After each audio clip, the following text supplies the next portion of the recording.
हाँ, यहीं से छोटे छोटे बच्चे मार्च पास्ट करते हुए बहुत ही सुंदर लग रहे हैं।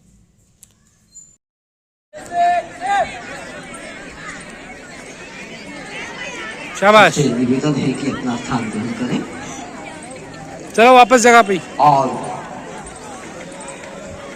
बड़े अनुशासन पंक्तिबद्ध तरीके से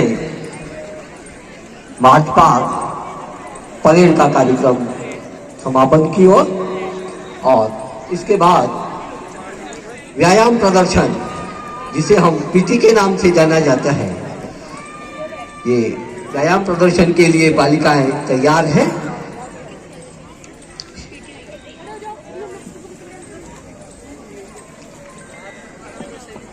शारीरिक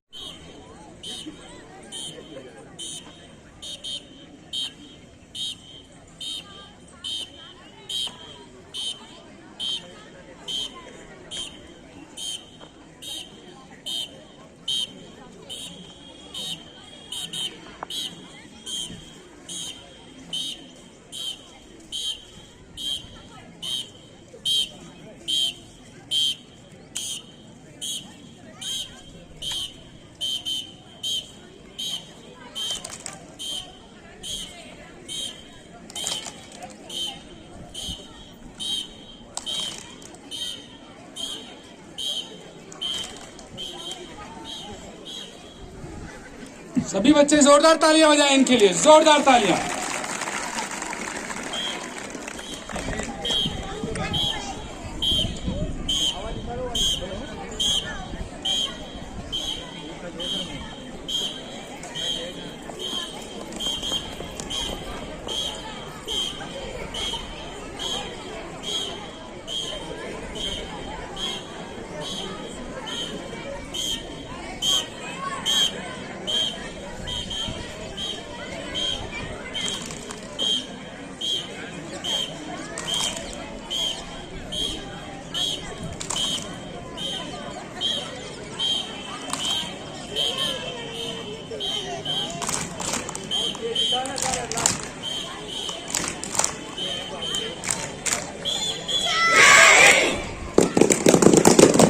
जोरदार तालियां बच्चों, जोरदार तालियां इनके उत्साह बढ़ाने के लिए, जोरदार तालियां बजाएं।